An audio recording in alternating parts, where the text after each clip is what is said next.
13번을 보겠습니다.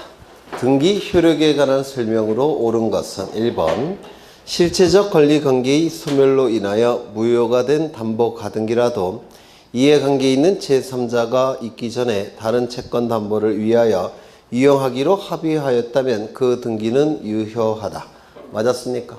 네. 이게 뭐죠? 무효등기의 유형. 그렇죠. 무효등기의 유형은 두 가지가 있는데 표제부 등기의 유형과 권리 등기의 유형이 있죠. 표제부 등기는 절대로 유형을 허용하지 않는다고 했죠. 권리에 관한 등기는 등기상 이해관계에 있는 등기상 이해관계인이 없는 경우에 한해서 무효등기가 유형이 되죠. 2번 건물 묘실로 무효인 소유권 보전 등기라도 이해관계에 있는 제3자가 있기 전에 신축 건물에 이용하기로 합의한 경우에는 유효이다. 들렸죠? 표제부 등기 유형이죠. 표제부 등기 유형은 절대로 허용되지 않는다고 했고요. 3번 갑소유 미등기 부동산을 을이 매수하여 을 명의로 한 소유권 보전 등기는 무효이다. 이게 뭘까요? 모두 생략 등기. 기억나십니까? 모두 생략 등기는 중간 생략 등기의 일종이기 때문에 중간 생략 등기와 같은 방법으로 처리하죠. 따라서 민사법적으로는 형사법적으로는 처벌을 받죠. 다만 민사법적으로는 원칙이 유효가 될 겁니다. 다만 토지거래 허가 구역 내라고 한다면 효력을 인정할 수 없겠죠. 4번 부동산을 증여하였으나 등기 원인을 매매로 기록한 소유권 이자 등기. 실제와 다른 원인에 의한 등기죠. 이거는 원칙이 어떻게 됩니까? 유효. 그렇죠. 그 다음에 5번 토지거래 허가 구역 내의 토지에 관하여 중간 생략 등기 합의하에 최초 매도인과 최종 매수인을 당사자로 하는 토지거래 허가를 받아 대최초 매도인으로부터 최종 매수인 앞으로 한 소유권 이전 등기는 효력이 어떻게 됩니까? 무효. 왜요? 토지거래 허가 구역 내의 경우에는 절대로 중간 생략 등기를 허용할 수가 없죠. 네, 그렇죠. 여기서 나와 있는 게 먼저 무효 등기 유형이 나와 있고 중간 생략 등기도 나와 있고 실제와 다른 원인에 의한 등기도 있죠. 이건 관할 위반이 아니죠. 등기 시정 사건이 등기할 것이 아닌 경우에 해당되지도 않죠. 3호부터 11호 어딘가에 해당이 될 겁니다. 등기가 이루어지는 과정 절차상의 불일치라고 봤죠. 이때는 당연 무효도 아니고 직권 말소할 수도 없고 이의 신청을 통해서 말소할 수도 없죠. 당연 무효가 아니라는 얘기는 실체관계 부합용으로 판단할 테고 전부 다 실체관계에 부합한다고 봐서 전부 다 유효하다고 볼 겁니다. 맞습니까? 그렇죠. 네. 넘어가겠습니다. 15번도 한번 보실까요? 14번 등기에 관한 설명으로 틀린 것은 1번 한 필지 토지 전부에 대하여 이미 소멸한 전세권의 설정 등기가 존재하는 경우 다른 전세권 설정 등기 신청을 수리하지 못한다. 왜요? 후등기 저지력. 기억나십니까? 2번 등기 추정력은 상항난의 등기에 한정되며 표제부 등기에는 인정되지 않는다. 상항난은 갑구, 을구에만 있어요. 즉 갑구, 을구를 얘기하는 겁니다. 그렇다면 맞습니까? 틀렸습니까? 맞죠? 등기의 추정력은 본래 용어가 등기의 권리 추정력이라고 했죠. 그래서 권리에 관한 등기에서만 추정력이 인정이 됩니다. 표제부는 권리에 관한 내용이 기록되지 않으니까 추정력 인정할 수는 없을 겁니다. 3번 소유권 이전 등기가 격려된 경우 그 등기 명의는 직전 소유자에 대하여 적법한 등기 원인에 의하여 소유권을 취득하는 것으로 추정한다. 맞겠죠? 권리 변동의 당사자 간에도 추정력을 추정할 수 있죠. 무슨 등기는? 소유권 이전 등기는. 소유권 보전 등기는 권리 추정력을 전 소유자에게 추정할 수 있습니까? 없다고 그랬죠. 이전 등기는 공동신청, 보전 등기는 단독신청이니까. 그 다음에 5번 무효인 매매계약 4번이죠. 동일한 건물에 대하여 동일인 명의의 보전 등기가 중복된 경우 후등기를 기초로 하여 제3자 명의 등기가 격려될 때는 후등기가 유효하다. 기억나셔요? 표제부의 이중등기는 실체관계 부합력으로 유효, 무효를 따지죠. 맞아요. 그런데 권리에 관한 등기의 이중등기는 소유권은 보전등기 명인이 동일일 때는 선등기기로 무조건 유효, 후등기기로 무조건 무효.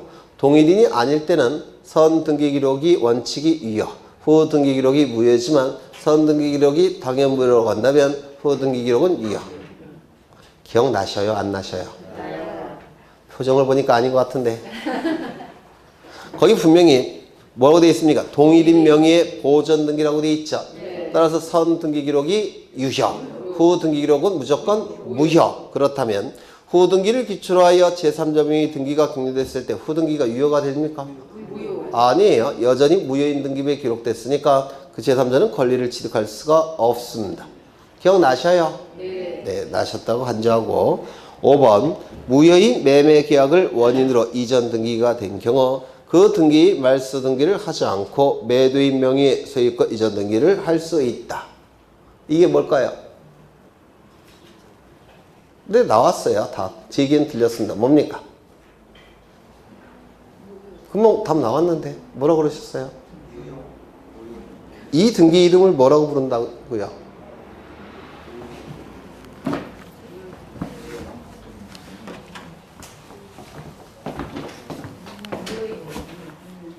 여기 이러한 부동산이 있고 소유자가 갑입니다.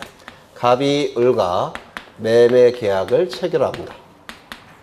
그리고 소유권 이전 등기까지 이루어지면 갑이 가진 소유권은 을의 소유권으로 바뀌겠죠.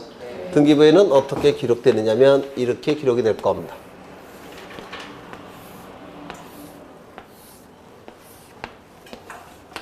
(1번) 소유권 보전 갑에서, 2번 소유권 이전 을. 이렇게 기록이 되겠습니까? 되겠죠. 그 이후에 을은 병과 매매 계약을 체결합니다. 그리고 병의 이름으로 소유권 이전 등기를 합니다. 병은 소유권 취득합니까? 취득하겠죠. 3번 소유권 이전 병. 그 이후에 병은 또다시 정과 매매 계약을 체결합니다.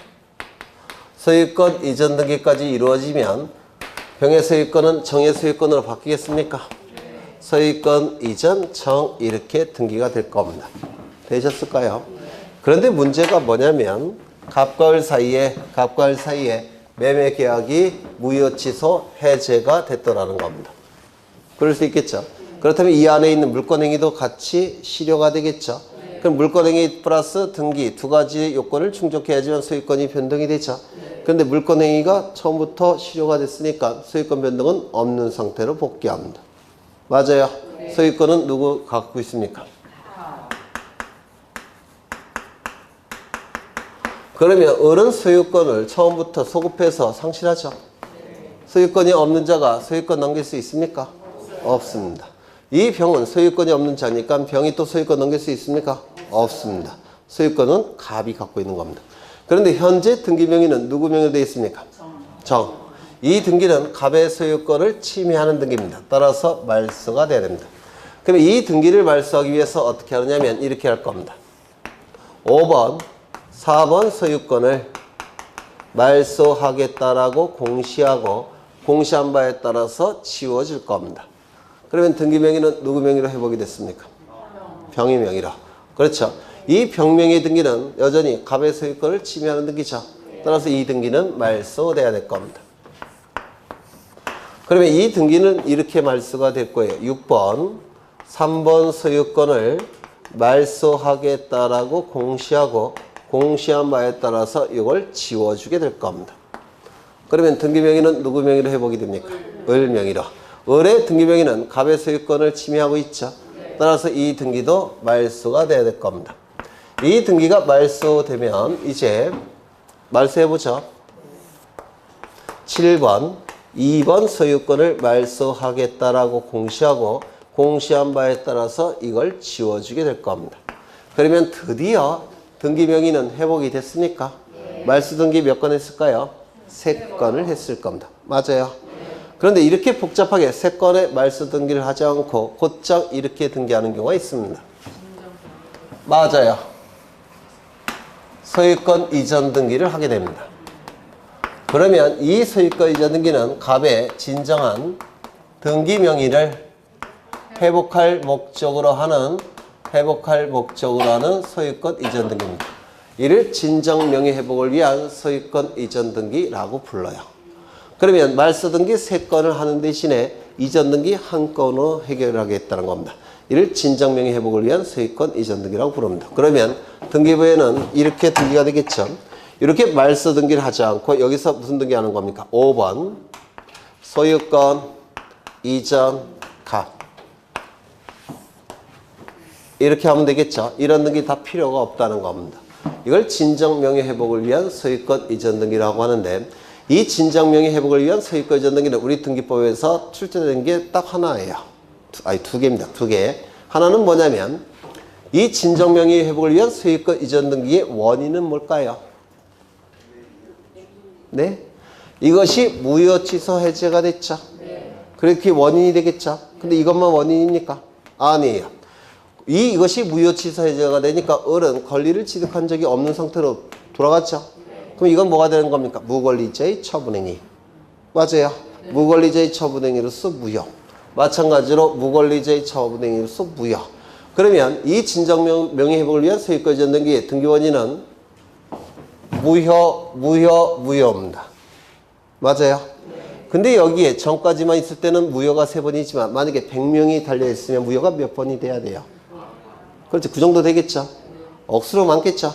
그러면 그 등기원인을 진정명의회복을 위한 소유권 이전 등기에 그 등기원인, 그 많은 것들을 다 기록할 수 있습니까? 없어요. 칸이 모자라요. 따라서 진정명의회복을 위한 소유권 이전 등기의 등기원인은 등기부에 진정명의회복이라고 기록합니다. 이걸 꼭 외우셔야 돼요. 진정명의회복을 위한 소유권 이전 등기는 등기원인을 진정명의회복이라고 딱 정해놓은 겁니다. 다 기록할 수 없으니까. 되셨을까요? 네. 두 번째, 이 등기원인 날짜는 어떻게 될까요? 이게 무효 취소 해제가 된 날짜, 무효가 된 날짜, 무효가 된 날짜, 무효가 된 날짜, 무효가 된 날짜. 이거 다 등기부에 기록할 수 있을까요? 없을까요? 없어요. 따라서 너무 많으니까 기록할 수가 없습니다. 따라서 아예 기록하지 않습니다. 요 두 가지를 꼭 기억해 주셔야 돼요. 진정명의 회복을 위한 소유권 이전 등기는 등기 원인을 진정명의 회복이라고 기록하고 날짜는 아예 기록하지 않습니다. 빈칸으로 내버려 둡니다. 이걸 꼭 기억해 두셔야 되고요. 두 번째, 이 등기가 이루어짐으로 인해서 이익이 발생한 자는 누굽니까? 갑 등기 권리자. 불이익이 발생한 자는 누굴까요? 정 등기 의무자. 그래서 이 진정명의 회복을 위한 소유권 이전 등기는 이렇게 공동으로 신청합니다. 되셨을까요? 그런데 만약에 이 정이 등기를 신청해 주지 않는 경우가 일반적이겠죠. 이때는 어떻게 할까요?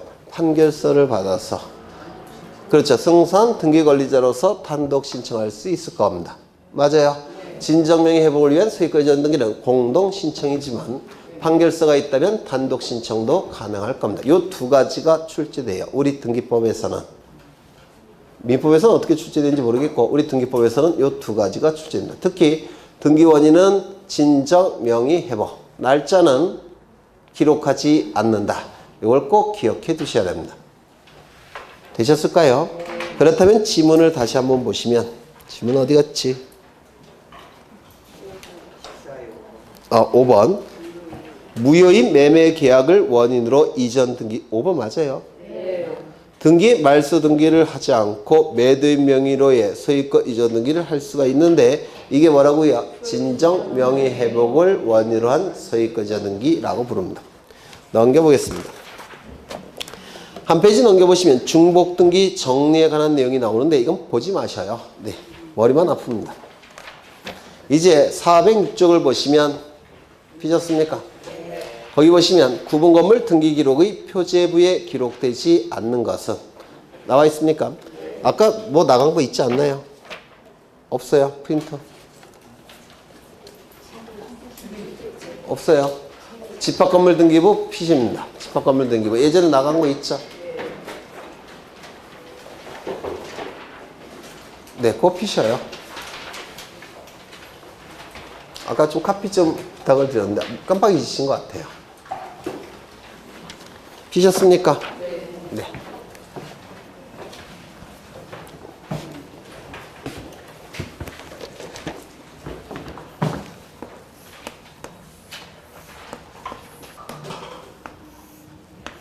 물론 아파트를 그린 거고요. 아파트의 이름은 자이 아파트입니다.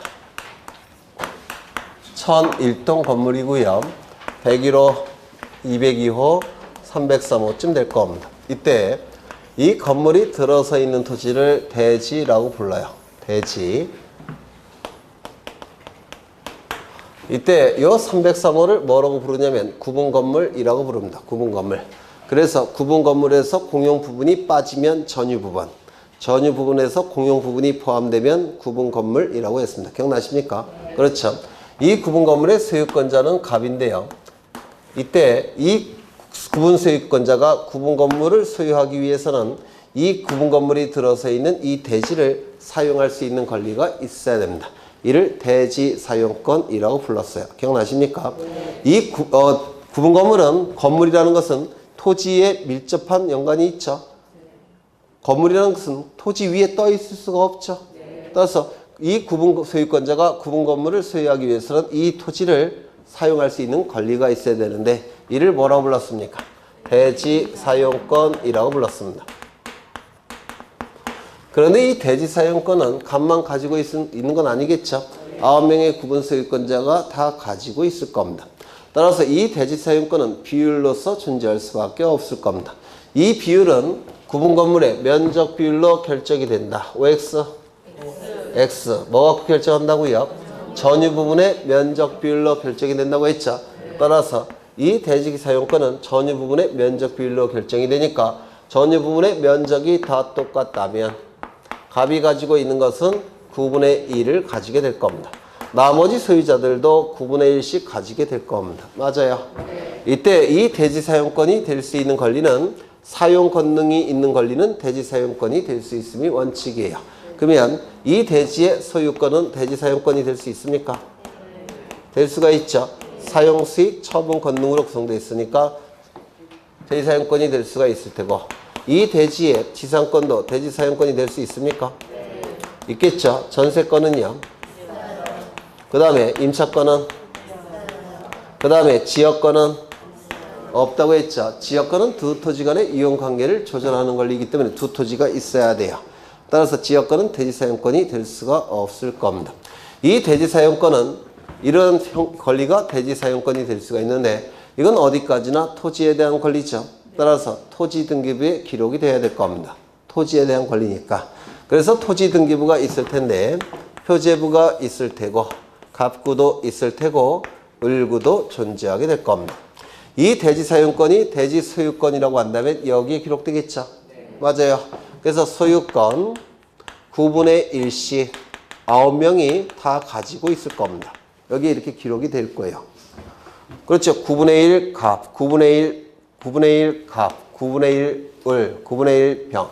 이렇게 9분의 1씩 다 등기가 될 겁니다. 되셨나요? 그 다음에 대지 사용권이 소유권 이외의 권리라고 한다면, 예를 들어서 전세권이라고 한다면 을구에 9분의 1씩 쭉 기록되겠죠.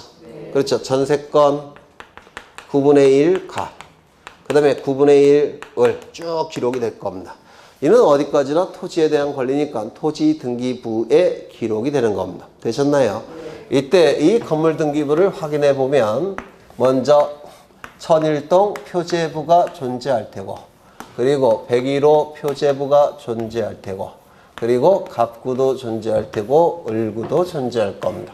쭉쭉쭉 가서 303호 표제부도 존재할 테고 갑구도 존재할 테고 을구도 존재하게 될 겁니다. 이 전체가 하나의 등기부라고 불렀죠. 따라서 천일동 등기부가 이거니까 집합건물 등기부, 303호 등기부도 이거니까 구분건물 등기부라고 불렀죠.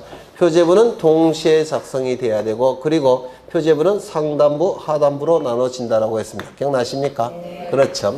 상단부에는 건물에 관한 내용이 기록되고 하단부에는 토지에 관한 내용이 기록된다고 했죠.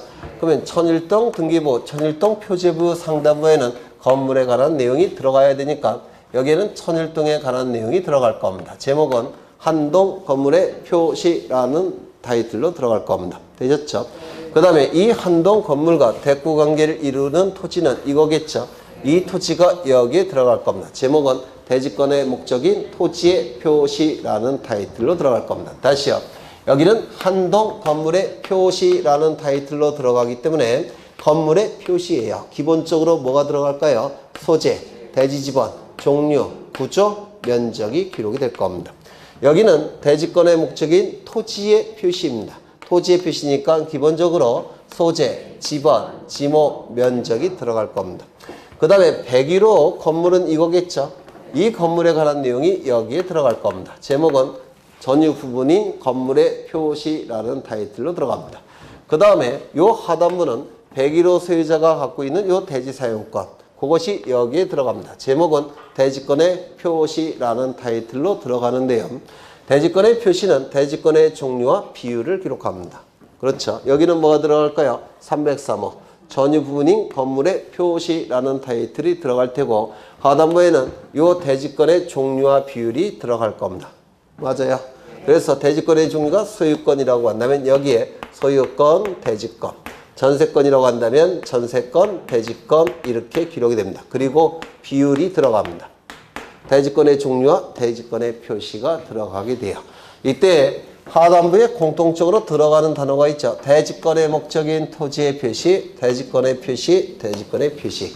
공통된 단어는 대지권. 따라서 여기에 기록하는 등기를 뭐라고 불렀습니까? 대지권 등기라고 불렀습니다. 여기까지 되셨을까요? 되셨죠?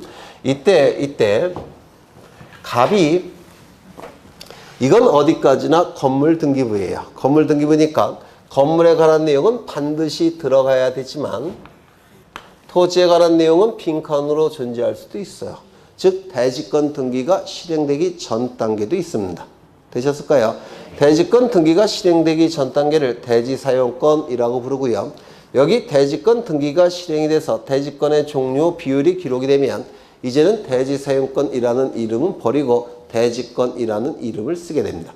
그래서 여기에 대지권 등기가 되기 전에 이 권리의 이름을 대지사용권, 여기에 대지권이라는 등기를 하게 되면 이 권리가 이름이 바뀌어요. 대지권으로. 되셨을까요? 그럼 여기에 빈칸으로 되어 있다면 대지권 등기가 되기 전이라고 한다면 대지사용권은 어디에만 기록되겠습니까? 여기에만 기록이 될 겁니다. 되셨을까요? 그렇죠. 이때 갑이 303호를 을에게 소유권을 넘깁니다. 그러면 을은 새로운 구분 소유권자가 되죠. 구분 소유권자는 구분 건물을 소유하기 위해서는 반드시 대지사용권이 있어야 됩니다. 구분 소유권자가 대지사용권을 갖고 있지 않게 되면 뺏깁니다. 매도 청구를 당하게 돼요. 매도 청구는 청구권이 아니라 형성권이기 때문에 그 즉시 뺏기는 겁니다. 그래서 구분 소유권자는 구분 건물을 소유하기 위해서는 원칙적으로 대지사용권이 다 있어야 돼요. 그렇다면 을이 갑으로부터 303호를 취득했다면 을은 303호만 취득해야 됩니까? 대지사용권도 취득해야 됩니까? 대지사용권도 취득해야 됩니다. 그러면 여기에 303호 들어가 있을 테고요. 소유권이 소유권 보전 갑에서 2번 소유권 이전 을 이렇게 등기가 될 겁니다. 맞아요. 그런데 을은 303호만 취득해서는 안 되고 모두 취득해야 된다고요? 대지사용권도. 그러면 여기서도 소유권 9분의 1 이전 등기가 이루어져야 되겠죠. 누구에게로? 을에게로. 지분 이전 등기를 해야 됩니다. 왜냐하면 구분 건물 취득자는 대지사용권도 취득해야 되기 때문에 그래요. 만약에 여기에 병으로 넘어가게 되면 여기도 소유권 이전 병 해야 될 테고 여기도 9분의 1 지분 이전 등기가 병으로 넘어가야 됩니다. 맞아요. 이걸 뭐라고 부르냐면 대지사용권은 구분 건물과 일체적으로 공시돼야 된다고 해서 대지사용권의 일체성이라고 부릅니다. 대지사용권은 구분 건물과 같이 넘어가야 된다는 겁니다. 이를 대지사용권의 일체성이라고 불러요. 구분 건물 소유권자는 대지사용권이 반드시 있어야 되기 때문에 그렇습니다. 요거 이해가 되실까요? 되셨죠? 그런데 만약에 여기에 대지권 등기가 이루어진다면, 즉 대지권의 목적인 토지의 표시가 등기가 이루어지고 대지권 표시 등기되고 대지권 표시가 등기가 된다면, 즉 소유권, 대지권, 비율 9분의 1 이렇게 등기가 된다면 이제 이 부분은 무슨 등기부의 기능을 수행합니까? 건물 등기부의 기능을 수행하죠. 따라서 303호가 갑에서 을로, 을에서 병으로 이전되었음을 공시하고 있죠. 또한 소유권이라는 대지권이 9분의 1이 갑에서 을로, 을에서 병으로 이전되었음을 공시하고 있죠. 그럼 이 대지권 등기가 실행이 돼버리면 건물과 토지가 건물 등기부를 통해서 공시가 이루어집니다. 이를 대지권의 일체성이라고 불러요. 대지권의 일체성. 이렇게 공시가 되는 것을 대지권의 일체성. 여기서 이렇게 공시가 되는 것을 대지사용권의 일체성. 이게 좀 다른 거예요. 됐었을까요? 여기까지 되셨겠습니까? 그렇죠. 그렇다면 대지권 등기가 실행이 돼버리면 건물과 토지가 건물 등기부를 통해서 공시되고 있기 때문에 여기서는 이러한 대지권, 대지사용권 이전 등기를 할 필요가 있습니까? 없습니까? 없어요. 대지사용권 이전 등기는 할 필요가 없이 여기다가 어떠한 등기를 하냐면 이제 이 토지에 대한 대지사용권, 대지권이 건물 등기부를 통해서 공시가 된다는 걸 여기다 표시해 줘야 됩니다. 다시요. 대지권 등기가 실행이 돼버리면 이 건물 등기부를 통해서 건물과 대지권이 같이 공시가 되고 있죠. 그렇다면 여기서는 대지사용권 이전 등기를 할 필요가 이제는 없습니다. 할 필요가 없고 다만 이 토지에 대한 권리가 건물 등기부를 통해서 공시가 되고 있다는 것을 여기다 표시를 해줘야 된다는 겁니다. 여기까지 이해가 되실까요? 그러면 이 토지에 관한 권리가 건물 등기부를 통해서 공시가 됐다는 것을 어떻게 표시하느냐면 대지사용권이 이제는 대지권이 되었다는 사실을 여기다 기록해야 되겠다는 겁니다. 다시요. 대지사용권이 대지권이 되었다는 사실을 여기다가 기록합니다. 그러면 대지권이 되었으니까 여기를 통해서 공시가 될 겁니다. 그걸 뭐라고 부르냐면 대지사용권이 대지권이 되었다는 사실을 등기한다고 해서 대지권이라는 사실의 등기 이렇게 얘기를 하겠다는 겁니다. 다시요. 대지사용권이 대지권이 되었다는 사실을 여기다 등기해 줘야 되니까 대지권이라는 사실의 등기를 토지등기부에 해야 되더라는 겁니다. 그러면 대지사용권이 소유권일 때는 소유권이라는 대지권이 되었다는 사실을 토지등기부 어디에 해야 될까요? 갑부에. 전세권이라는 대지권이 되었다는 사실은 어디다 등기할까요? 을구에. 그러면 대지사용권의 종류에 따라서 그 사실의 등기도 갑구, 을구 달라지죠. 따라서 이 대지권이라는 사실의 등기는 해당 구에 하는 겁니다. 소유권일 때는 그 사실의 등기는 갑구에, 소유권 이외에 걸릴 때는 그 사실의 등기를 을구에 하는 겁니다. 그렇다면 이 건물 등기부를 통해서 대지권 등기가 이루어지게 되면 건물 등기부를 통해서 토지와 건물이 같이 공시되고 있죠. 그러면 등기관은 대지권 등기를 하면서 여기다가 대지권이라는 사실의 등기를 해야 된다는 것을 직관적으로 알게 됩니다. 따라서 대지권이라는 사실의 등기는 등기관이 직권으로 하게 됩니다. 그래서 출제되는 거 몇 가지를 보죠. 대지권 등기가 이루어지게 되면 건물 등기부를 통해서 토지와 건물에 관한 내용이 건물 등기부를 통해서 공시가 되니까 등기관은 대지사용권이 대지권이 되었다는 사실의 등기, 즉 대지권이라는 사실의 등기를 해당 구에 등기관이 직권으로 하게 됩니다. 되셨을까요? 네. 요 정도 보셔야 될 테고요. 또 뭘 보셔야 되냐면 여기에 들어가는 내용이 뭐라고 했죠? 한동 건물의 표시, 여기는 대지권의 표시, 여기는 전유 부분인 건물의 표시, 여기는 대지권의 표시, 전유 부분인 건물의 표시, 대지권의 표시가 기록이 된다고 했죠. 그러면 여기에 기록되는 내용을 여러분이 암기하셔야 돼요. 기본적으로 들어갈 게 뭡니까? 소재, 대지지번, 종류, 구조, 면적. 그런데 아파트 같은 공동주택의 경우에는 명칭이 있습니까? 없습니까? 있어요. 있죠. 네. 그리고 번호 있을까요? 없을까요? 있어요. 있죠. 그래서 소재, 대지지번 다음에 명칭과 건물 번호도 기록합니다. 이거 이해가 되십니까? 네. 일반 건물과 달리 아파트 같은 경우는 명칭도 있고 자이 아파트, 번호도 있어요. 천일동. 따라서 명칭과 번호를 대지지번 다음에 기록을 해야 합니다. 소재, 대지지번, 건물의 명칭, 건물의 번호. 그리고 건물의 종류, 구조, 면적은 건물의 내역 칸에 기록합니다. 그러면 이 한동 건물의 종류, 구조, 면적에서 이때의 면적은 공용 부분이 포함된 면적일까요? 아닐까요? 이거 전체에 대한 면적이니까 공용 부분이 포함된 면적이죠. 맞아요. 그래서 여기는 공용 부분의 면적이 기록될 수밖에 없습니다. 그 다음에 여기는 대지권의 목적인 토지의 표시죠. 그래서 기본적으로 소재, 지번, 지목, 면적을 기록합니다. 되셨을까요? 그 다음에 여기에는 전유 부분인 건물의 표시죠. 전유 부분의 건물의 표시니까 기본적으로 건물의 소재, 대지지번, 종류, 구조, 면적이 기록이 될 텐데 이것도 건물의 명칭과 번호가 있겠죠. 네. 맞아요. 건물의 명칭과 번호도 같이 기록함이 원칙입니다. 여기까지 되셨을까요? 그런데 이 천일동 아파트의 이름이 뭡니까? 자이 아파트. 303호의 아파트 이름이 뭐죠? 자이 아파트. 명칭이 같죠. 따라서 여기에는 명칭을 기록하지만 여기에는 명칭을 기록하지 않습니다. 맞아요. 두 번째, 여기에 번호는 뭡니까? 천일동. 여기에 번호는 뭡니까? 303호. 일치합니까? 일치하지 않습니까? 일치하지 않아요. 따라서 여기는 번호를 기록해야 됩니다. 정말 중요한 것은 소재 지번인데요.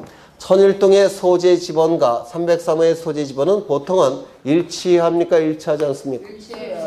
일치하죠. 이 건물의 소재 지번과 이 건물의 소재 지번은 일치하죠. 따라서 여기에는 건물의 소재 지번을 절대로 기록하지 않습니다. 이게 시험에 대단히 잘 나옵니다. 이거 이해가 되실까요? 그 다음에 여기에는 대지권의 종류와 비율을 기록한다고 했죠. 대지권의 종류와 비율을 기록한다는 거 꼭 기억해 두십니다. 그렇다면 이제 프린트를 다시 보십니다. 프린트 우측을 가보시면 집합건물 등기부 나타나고 있죠. 먼저 천일동 표제부가 있을 테고 각 구분 건물에 표제부, 갑구, 을구가 있을 겁니다. 천일동은 표제부만 존재하지 갑구, 을구는 존재하지 않죠. 맞아요. 그걸 확대한 것이 그 밑에 나와 있을 겁니다. 먼저 상단부는 제목이 뭘까요? 한동 건물의 표시. 하단부는 뭘까요? 대지권의 목적인 토지의 표시. 상단부를 먼저 보시면 거기에는 표시한 순서인 표시 번호가 나옵니다. 맞습니까? 두 번째는 뭐가 나오죠? 접수가 나오죠. 접수. 여기서 조심하셔야 될 것은 접수 날짜를 기록하는 것이지 접수 번호는 기록하지 않습니다. 이거 꼭 기억하셔야 되는데 이 접수 번호는 서로 다른 구에서 권리의 우열이 문제가 될 때 그 우열을 판단하는 기준이 뭡니까? 접수 번호예요. 같은 구일 때는 순위 번호, 다른 구일 때는 접수 번호. 맞습니까? 그래서 이 접수 번호의 역할은 서로 다른 구에서 권리의 우열이 문제가 될 때 그 우열을 판단하는 기준이 접수 번호이기 때문에 표제부에는 접수 번호를 기록할 이유가 있을까요? 없을까요? 없습니다. 표제부에는 접수 날짜만 기록하지 접수 번호는 기록하지 않는다는 거 꼭 기억해 두셔야 됩니다. 그 다음에 나오고 있는 것이 뭡니까? 소재, 그 다음에 대지지번, 그 다음에 건물의 명칭, 건물의 번호, 그 다음에 건물의 내역 칸에 건물의 종류, 구조, 면적이 나올 텐데 이때의 면적은 공용 면적이 포함된 개념이라는 거. 그렇죠. 그 다음에 마지막은 기타 칸이 나올 겁니다. 되셨나요? 하단부를 보시면 제목이 뭐죠? 대지권의 목적인 토지의 표시. 맨 앞에는 표시한 순서인 표시 번호가 나올 테고 접수칸은 없습니다. 이유는 상단부에 접수칸이 있으니까 하단부에는 접수칸을 두지 않습니다. 그 다음에 이제 나오는 것이 토지의 표시니까 소재, 지번, 지목, 면적이 나올 테고 그리고 마지막에 기타가 나올 겁니다. 보다 자주 출제가 되는 것은 전유부분 표제부인데요. 전유부분 표제부 상단부에는 전유부분의 건물의 표시가 나오겠죠. 기본적으로 소재, 대지지번, 종류, 구조, 면적이 나올 텐데요. 맨 앞에는 표시한 순서인 표시 번호가 나올 테고 두 번째는 접수칸이 있죠. 여기는 접수 날짜만을 기록하는 것이지 접수 번호는 기록되지 않는다는 거. 왜? 표제부는 권리에 관한 내용을 기록하지 않기 때문에 접수 번호 기록하지 않는다는 거. 두 번째 나오는 것이 뭡니까? 세 번째 나오는 것이 그렇죠. 건물의 소재. 그 다음에 대지지번. 문제는 소재지번 303호의 소재지번과 천일동의 소재지번은 일치하죠. 천일동의 소재지번을 기록했기 때문에 303호의 소재지번은 기록한다 안 한다? 기록 안 한다. 꼭 기억하셔야 됩니다. 3번이나 출제가 됐어요. 그 다음에 건물의 명칭은 기록할까요 안 할까요? 안 합니다. 왜? 천일동에 기록했으니까. 건물의 번호는 기록할까요 안 할까요? 기록해야 될 겁니다. 다르니까. 그 다음에 건물의 내역이 나오는데 천일동의 건물의 종류와 303호의 건물의 종류는 같을까요 다를까요? 둘 다 아파트 아닙니까? 아파트죠. 같겠죠. 그 다음에 구조는 어떨까요? 아마도 둘 다 철골 콘크리트로 지었겠죠. 세 번째, 면적은 같을까요? 안 같을까요? 면적은 다르겠죠. 천일동에는 천일동의 면적을 기록하는 것이고 그 다음에 303호는 303호의 전유 부분의 면적을 기록하죠. 면적은 다를 겁니다. 그러면 제목이 전유 부분의 건물의 표시니까 이 303호 면적에는 공용 부분의 면적이 포함될까요? 안 될까요? 전유 부분의 건물의 표시 아닙니까? 전유 부분의 면적만 기록되겠죠. 그리고 마지막에 기타가 나올 겁니다. 그 다음에 전유 부분 표제부 하단부를 보시면 맨 앞에는 표시한 순서인 표시 번호가 나올 테고 그 다음에 대지권의 종류가 나올 겁니다.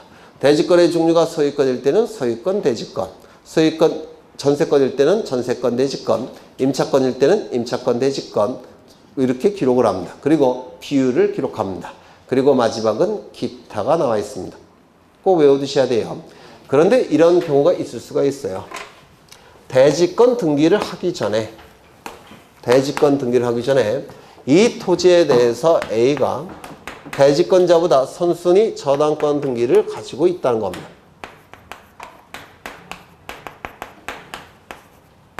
그럴 수 있겠죠. 그렇죠. 또는 후순위 전세권 등기를 가질 수도 있습니다.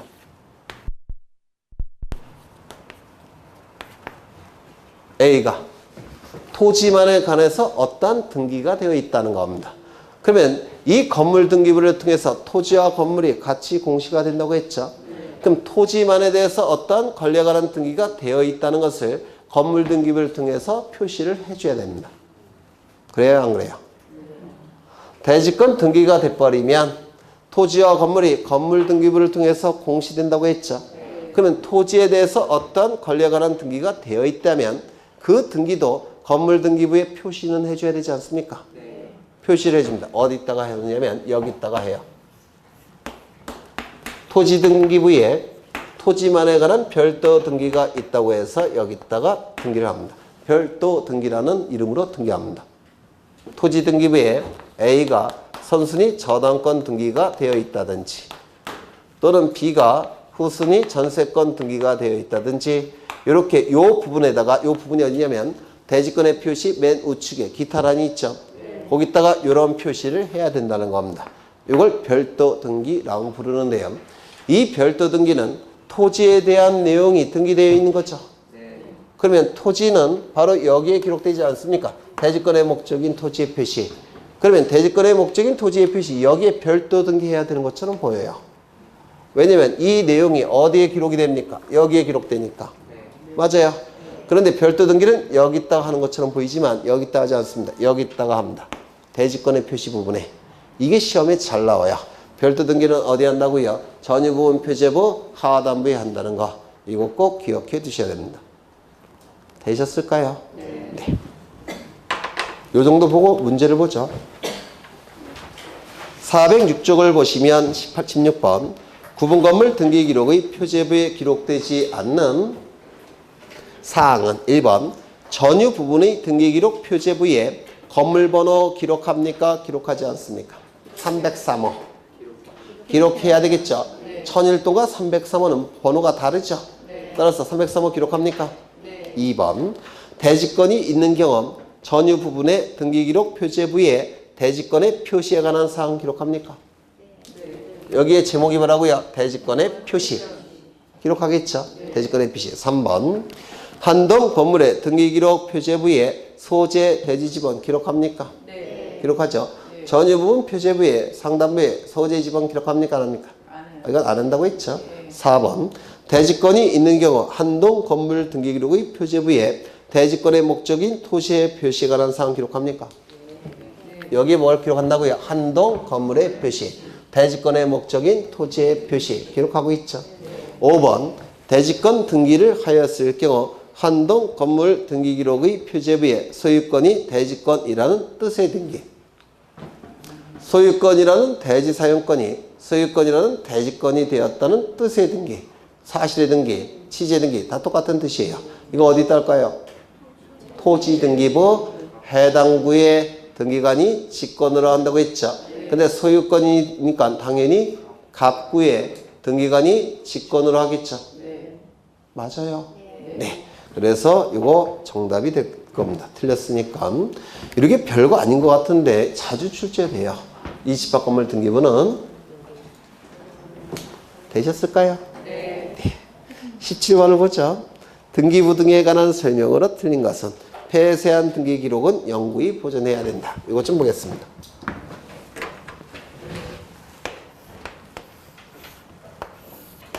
여기는 100번지 토지고 101번지 토지입니다.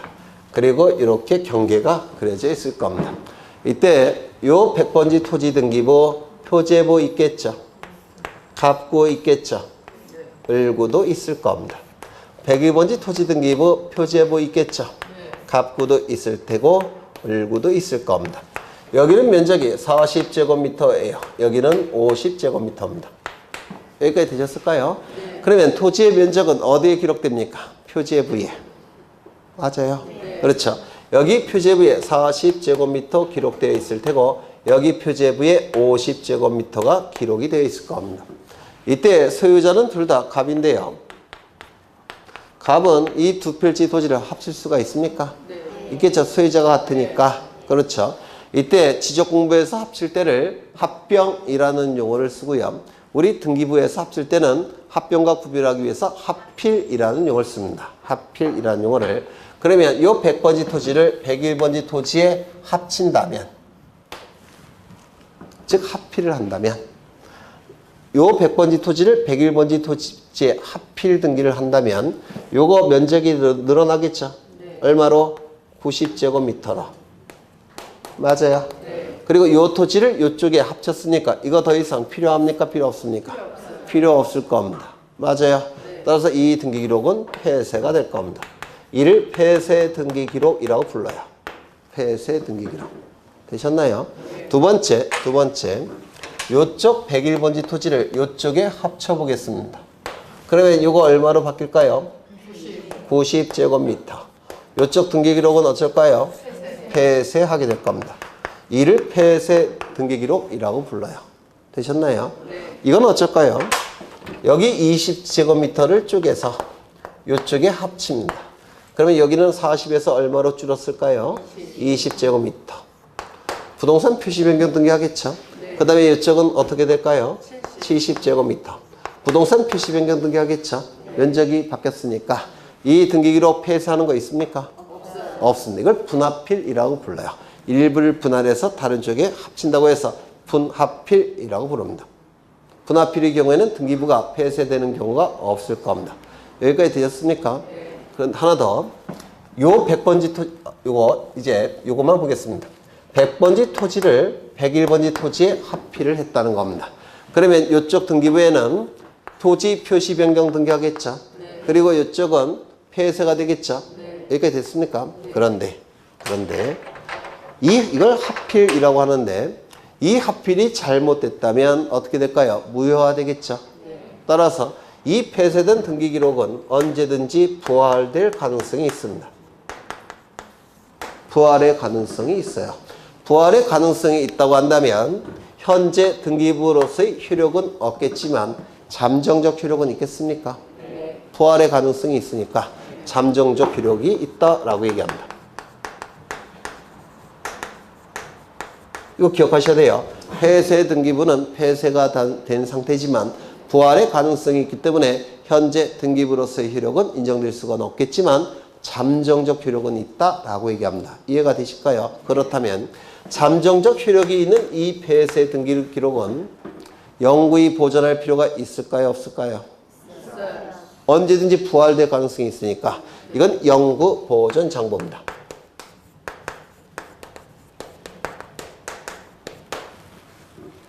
여기까지 되셨을까요?